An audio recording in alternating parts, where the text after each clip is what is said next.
What's up, everybody, and welcome into another episode of Goal Line Dynasty. Today, Tyler and I are taking a look at some wide receivers in Dynasty that we are looking to sell ahead of the 2023 season, whether it be they just don't have the upside, whether it be we don't think they'll hit the upside, or just guys that are outrageously priced right now and you'd be a fool not to get out while you can.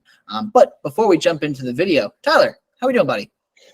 I'm good. It's difficult to find these guys as like sell highs because you know how much I love receivers, and pretty much anybody in the top 24 is like I'm a fan of, and to some capacity. So even these guys, like I am a fan of to that capacity, but like you said, we don't hate players. We just don't like prices, you know. So that's what we're gonna try to point out today and give some guys some edge. So if you like what you see, then throw us a like, subscribe, all that fun stuff. Yeah, like, subscribe, comment, let us know who we may have missed, or if there's a guy that you're really passionate on selling high right now, let us know in the comments. We love to hear from you guys. Quick shout out to all the subscribers. That number's creeping up there. The likes are creeping up there. The views are creeping up there. And we just really appreciate you guys. But to show our appreciation, we're going to get into this video. And Tyler, I'm going to take the reins. I'm going to go first here. I only have one guy that is ranked in the top 15 as a sell high for me, and I'm going to get into him first. It's Drake London. Drake London, currently the wide receiver 10 on Keep Trade Cut, and I don't know if anyone's actually paying this, but according to Keep Trade Cut, you can get the 102 in a Superflex league for Drake London.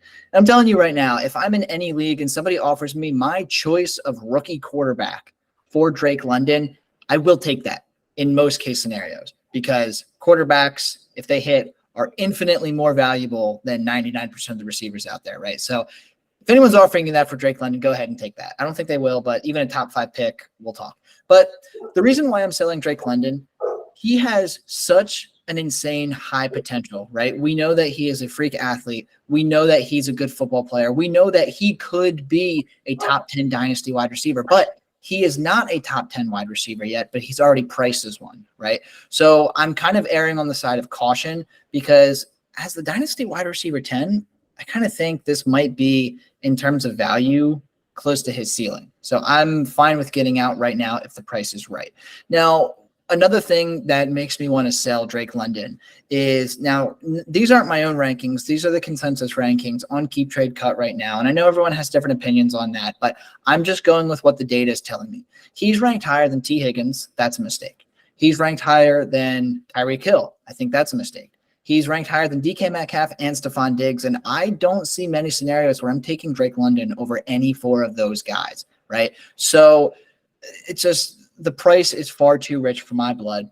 Going back to his ceiling and why I don't think he's going to hit it, at least in 2023, it's that team. Atlanta sucks, man. Like, Atlanta was bottom 2 in passing attempts in 2022 with only 415 passing attempts for the entire year. The only team that was worse was the Chicago Bears. I think Atlanta is firmly in contention to take that spot from Chicago this year. I mean, it's a lateral move from Marcus Mariota to Desmond Ridder, and they went out and they added Bijan Robinson.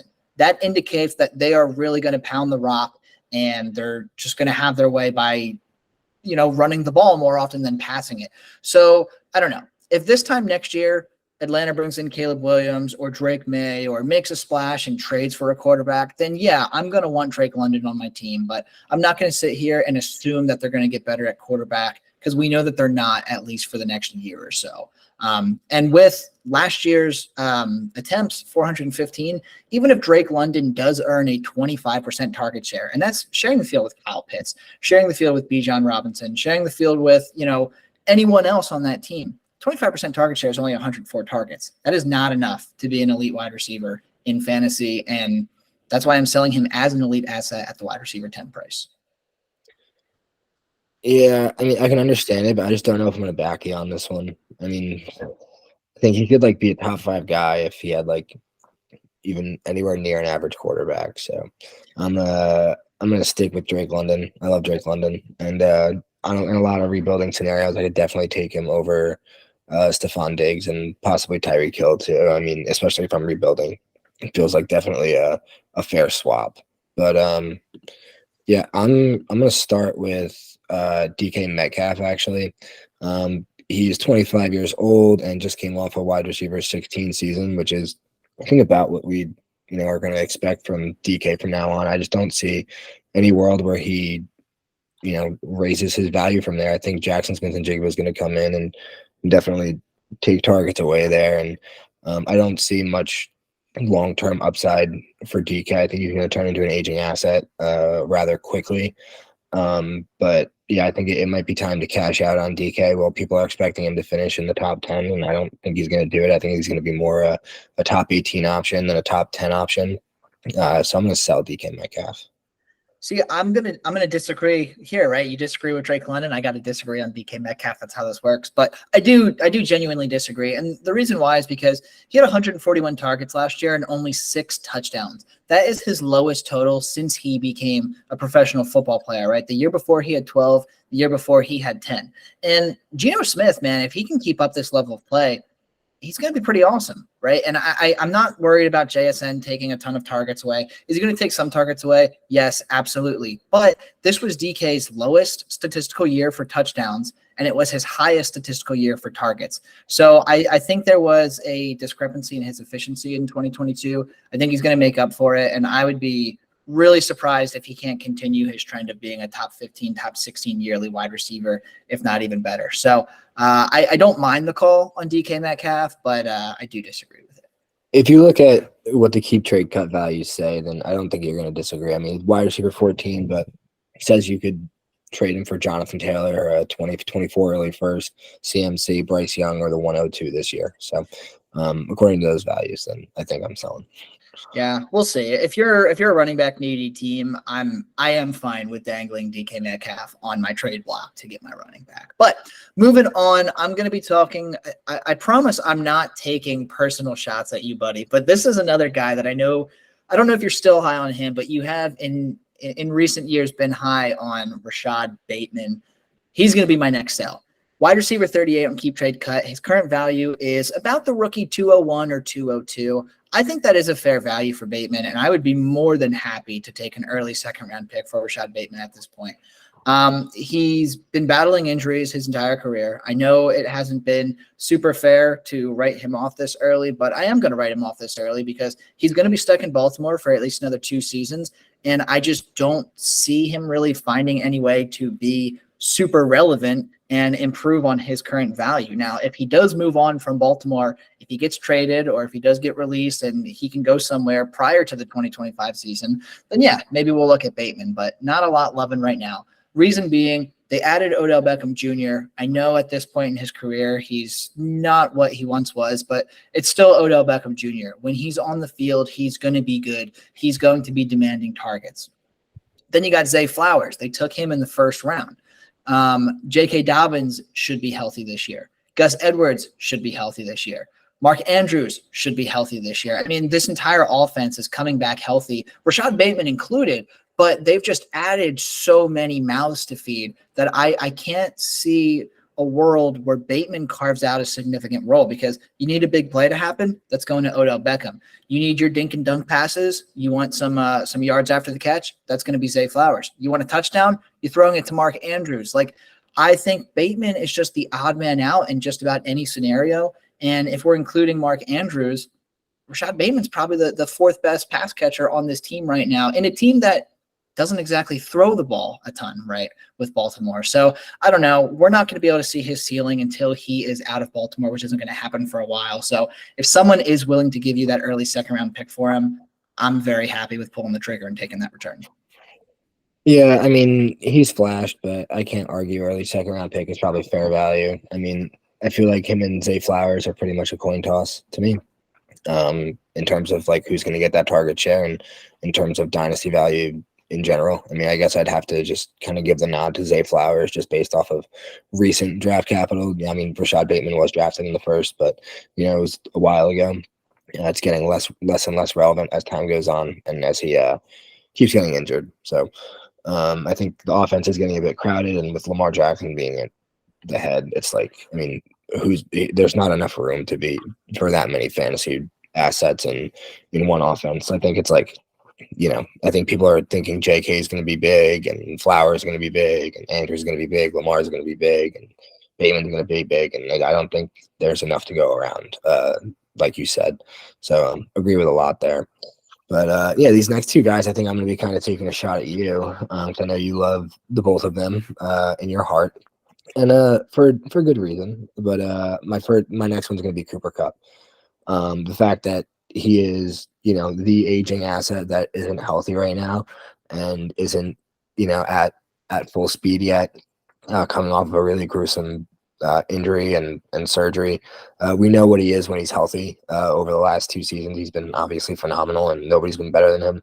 But yeah, I don't want to take the shot. I'd rather let somebody else have that patience, and I'll have another asset to play around with rather than waiting on Cooper Kupp and then only getting another, year or 2, probably 3 really max of really elite production out of him. Yeah, I actually don't hate the call to sell Cooper Kupp because, like you were mentioning, I mean, he's ranked pretty high on keep trade cut right now, right? He is what was he in keep trade cut? Wide receiver 16. Yeah, he's going for like Dak Prescott, ETN, Kenny Walker, 105, Tua. Yeah, and I think that maybe when the season starts, I think his value goes up maybe a little bit.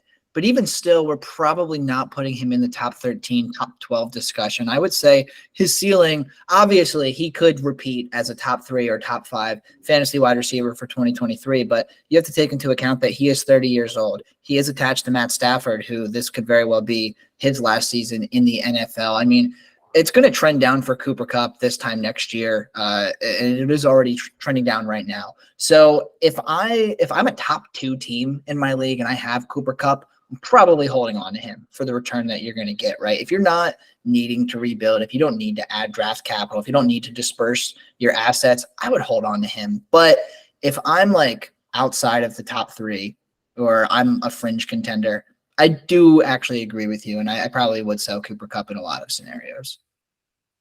So I'm going to move into my last guy here. Very different person.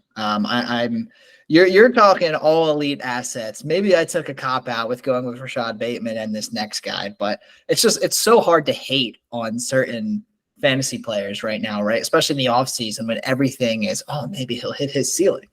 But I'm going to go with Kadarius Tony.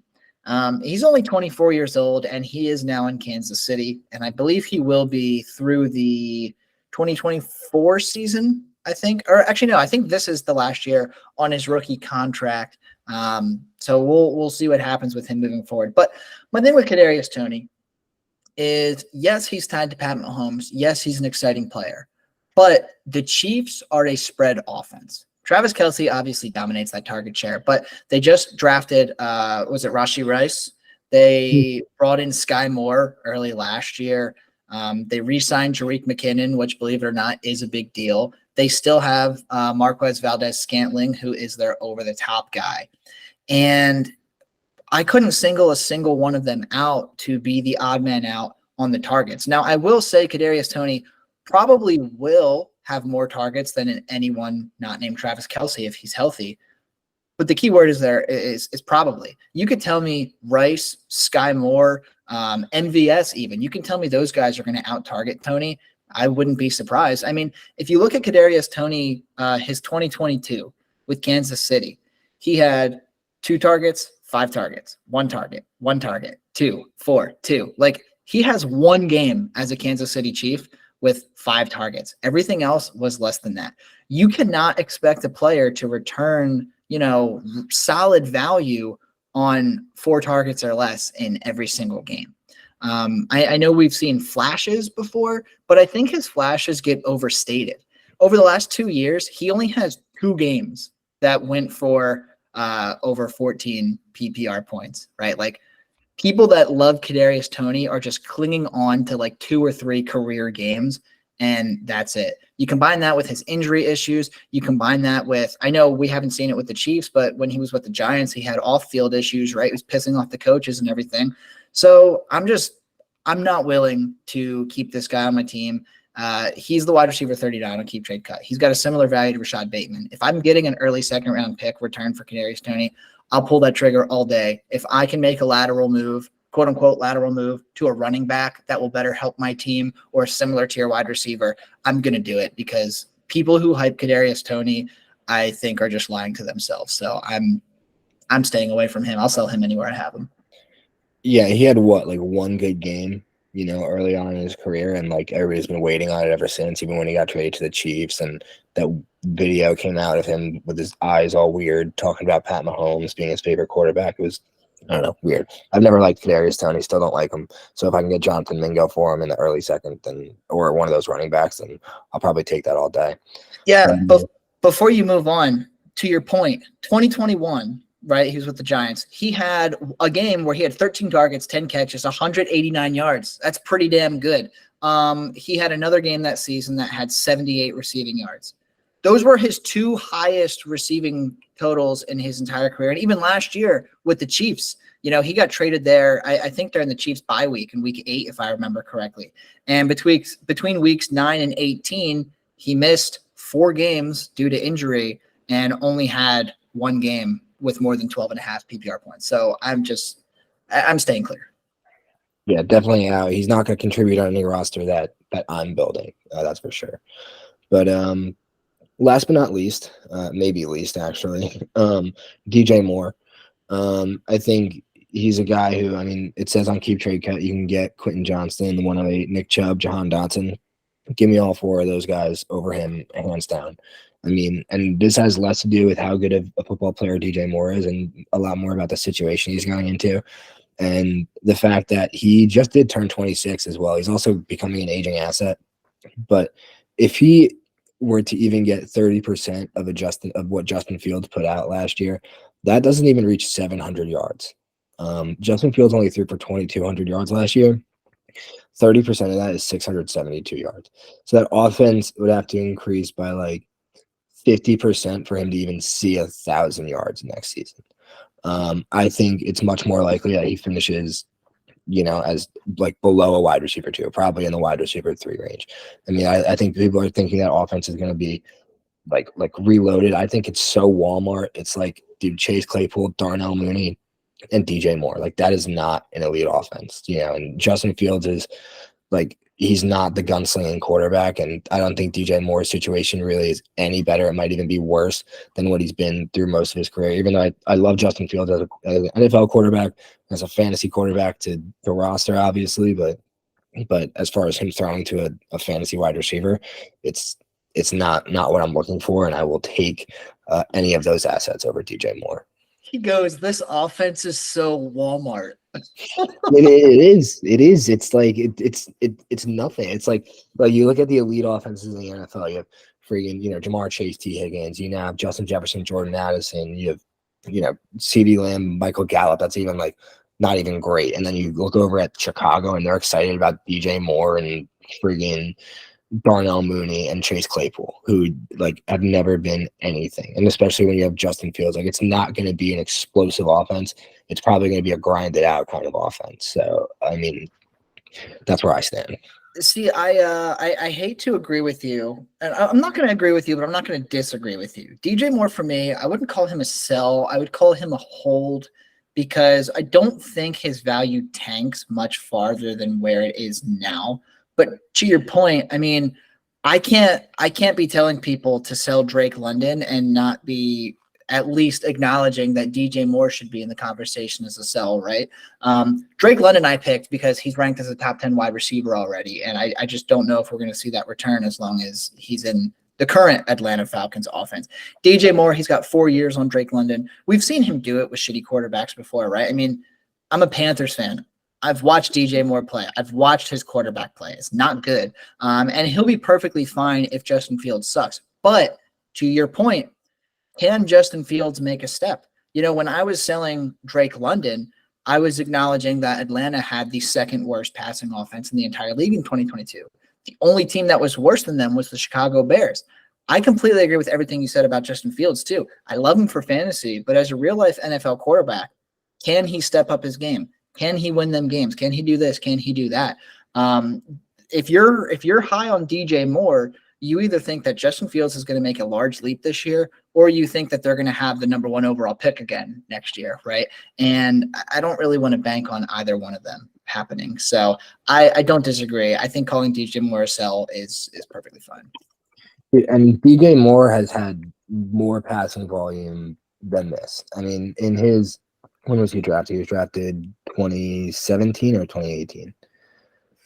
I mean, either way, He's been in the league for 4 or 5 years. yeah, the last 4 or 5 years, the Panthers have thrown for between 3,000 and 4,000 yards, like as a team. So, I mean, it's such a downgrade. 2,200 yards is not anything in terms of it's not going to be able to produce any fantasy relevant receivers. It might be able to produce a tight end if they get a lot of touchdowns. That's really all I'm expecting out of this offense, and maybe an RB too, because Justin Fields is going to eat it up. Yeah, and with DJ Moore, I mean, even if Fields does make a leap, let's say hypothetically Justin Fields passes for 3,000 yards. I mean, okay, that's good. DJ Moore is going to finish better than the wide receiver 2022 in that scenario, I would imagine. But this time next year, he's going to be 27 years old.